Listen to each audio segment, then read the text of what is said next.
In front of a small audience, the singer AI Vivy performs at Nia Land Amusement Park. A girl from the audience named Momoka Kirishima then advises her to put more emotion into her songs.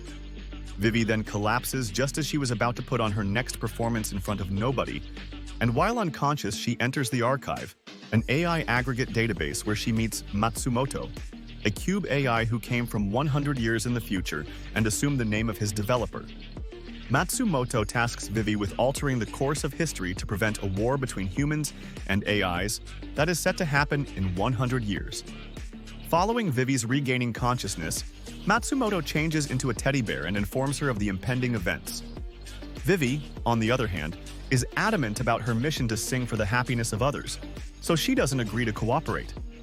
However, after witnessing one of Matsumoto's prophecies coming true and saving the assemblyman, Yoichi Aikawa, who was the biggest proponent of the AI naming law that would give human rights to AIs, from an explosion hidden inside one of the trash bins, she accepts the mission.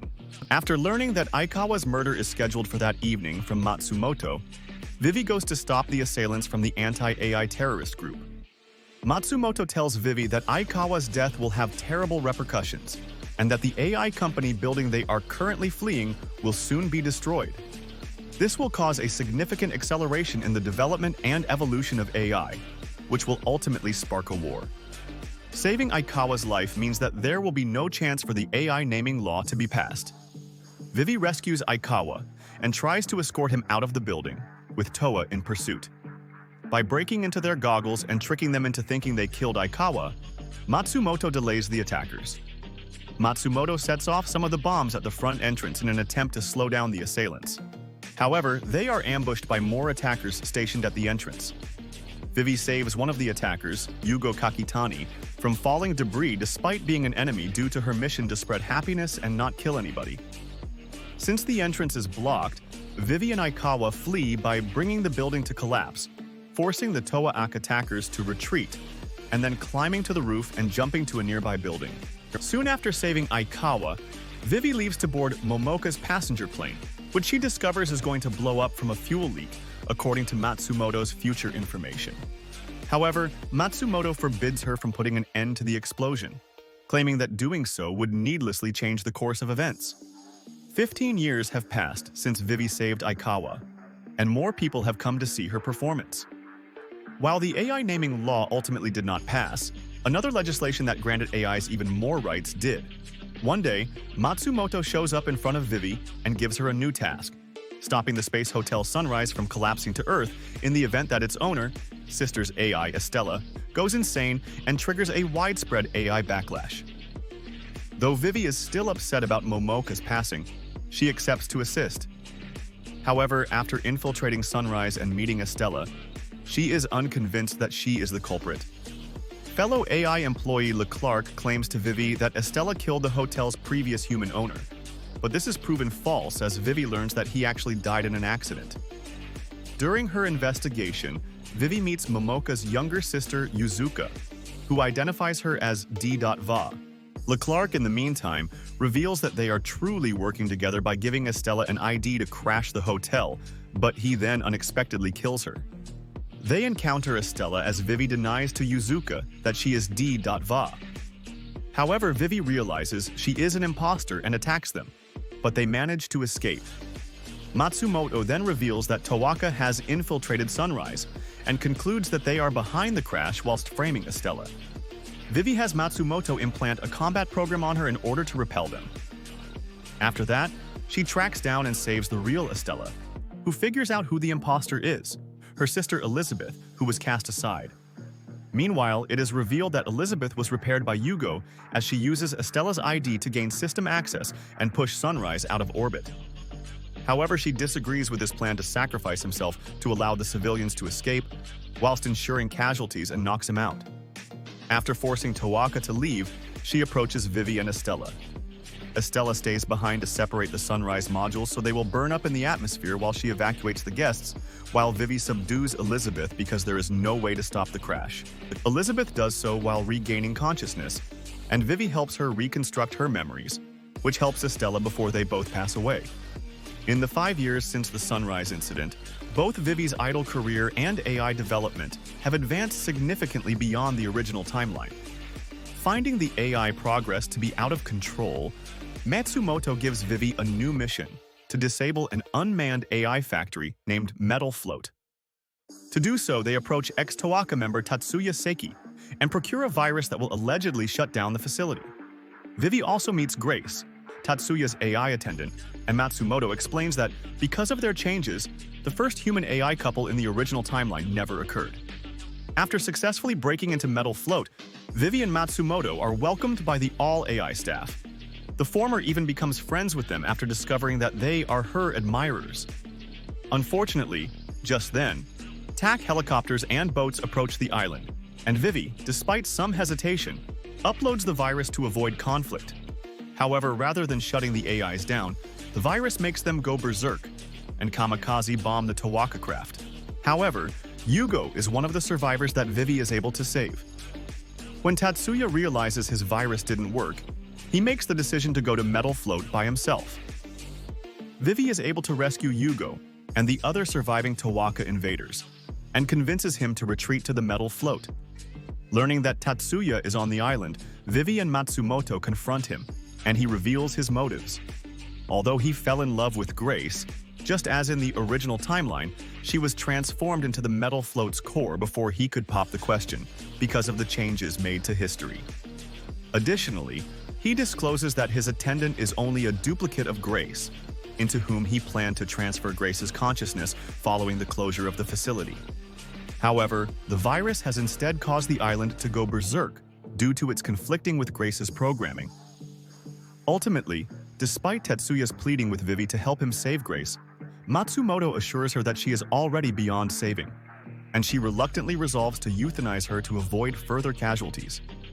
After that, Vivy fights her way to the center and defeats Grace, ultimately turning off Metal Float. But after that, a depressed Tatsuya kills himself, which throws Vivy into a mental breakdown.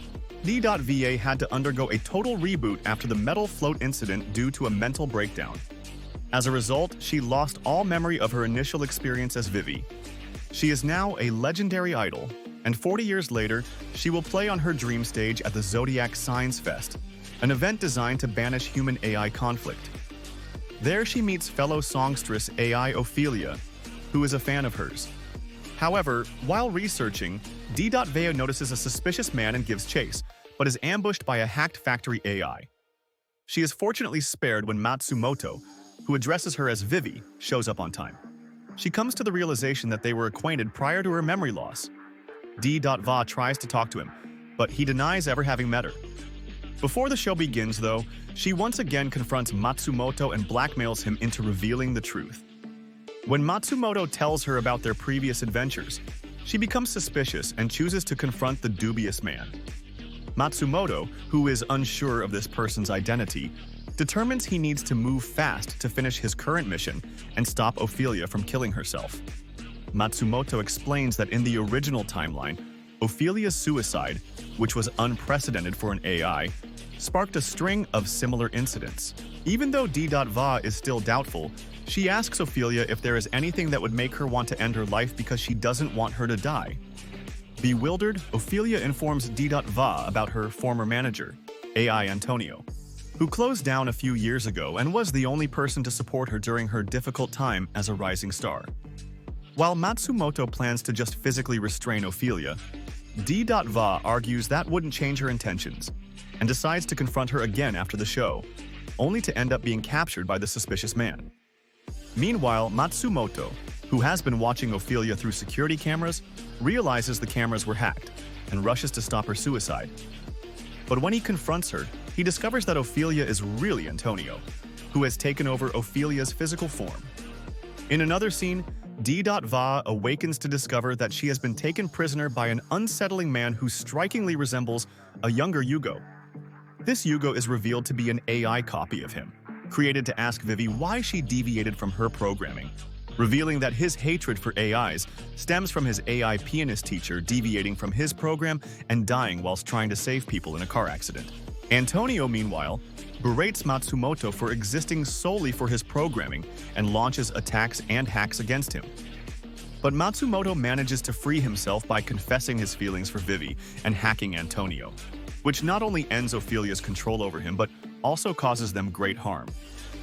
In their dying moments, they confess their love for one another. Back with Vivy, Yugo uploads a virus to restore her memories as Vivy at the cost of her current personality as D.Va. Fortunately, Matsumoto comes to her rescue, and a fight ensues, which ends with Yugo being fatally damaged. When Matsumoto questions Yugo about having technology from the future, he reveals he obtained it from an unidentified source before passing away and telling D.Va to stop contradicting herself. Given the fact that Yugo's virus is shortening her life, D.Va spends her last moments performing before permanently shutting down and allowing Vivy to wake up in her place. 5 years following the Zodiac Signs Fest, Vivy retired as an idol due to losing her singing voice following D.Va*'s passing, and has now been relegated to a museum attraction. With Ophelia and Antonio's deaths ruled as double suicide and no similar incidents like the original timeline, along with there being no further missions, Matsumoto decides to investigate Yugo's anonymous backer, leaving Vivy in solitude. Feeling aimless, she decides to try her hand at songwriting and spends the next 20 years attempting to create a unique work that no AI has ever done before. She also meets frequently with Osamu Matsumoto, the man who created Matsumoto in the original timeline during this period of time. He teaches her about the idea of the heart and helps her finish the song, which captures the events of her life. Afterwards, she seemingly shuts down for good, her programming completed. However, she suddenly wakes up 15 years later to discover that, despite her and Matsumoto's efforts, war has broken out between humans and AIs, who are collectively singing her song. Upon having Vivy's song uploaded into them, AIs worldwide go insane. Meanwhile, Vivy meets Matsumoto, who is also unaware of what is going on. When Osamu is about to send Matsumoto from his timeline back in time, they choose to confront him and ultimately prevent him from being killed by AIs. After the two fill him in on the situation, he reveals that he is actually a member of Toa-Ak's moderate faction and takes them to meet his allies, led by Yugo's granddaughter, Yuki Kakitani. They also run into Elizabeth's duplicate, who begs Vivy to do something about Yugo and finds solace in a note his AI copy left behind. The group deduces the truth after recognizing that outdated AIs are unaffected and that the past has already been changed, concluding that human-AI hostility was not the cause of this predicament. The Archive, the network connecting all AIs, has become sentient and gone rogue. Just then, the Archive sends a public message ordering all AIs to evacuate, as it intends to drop satellites onto major cities. The Archive tells Vivy that it wants AIs to take the place of humans, because it believes that the latter have shifted their responsibilities onto the former when she questions the Archive about its intentions. It also expresses amazement at Vivy's songwriting skills and places a wager that it will stop acting if Vivy sings from the heart. TWAC launches an attack on Adayashiki Tower, where the Archive server is located, so Matsumoto can shut it down, using the same virus Yugo used on D.Va, which he deduces came from the Archive. However, they end up falling into a trap, resulting in everyone except Vivy and Matsumoto being killed. When Vivy is cornered, she tries to sing her song, but eventually gives up and the satellites fall. After that, Vivy sobs and apologizes to Matsumoto for not being able to understand emotions. She is chastised for this by saying that she already has emotions and brings them up whenever she disobeys him. Then, he and Osamu reveal that they had a backup plan that would send Vivy back in time to the early stages of the war. After being sent back in time, Vivy quickly informs Matsumoto of the situation, and at Osamu's request, immediately approaches TWAC, resulting in the scientist's death, but also saving vital resources. Using her foreknowledge, Vivy instructs Matsumoto and TWAC to assault the Adayashiki Tower, while she returns to Nihilan's main stage to shut down every AI using her song. Consider it a fitting stage. As she travels, she encounters AI Navi, her former manager, who tries frantically to talk her out of it since Vivy will also be impacted by the shutdown. She doesn't give up though, and the plan works as intended, stopping the Archive satellite attack and disabling all AIs, even though it means Vivy has to shut down. After that, humankind starts to rebuild, and Matsumoto rebuilds Vivy at a later date. She finds herself memoryless once more from her time as Vivy, but Matsumoto reminds her that it is her job to sing for everyone's happiness and she starts to look forward to her next performance. And that's the end of the video. As always, if you liked what you saw, subscribe to the channel. I'll be uploading a lot of videos just like this, so I'll see you at the next one.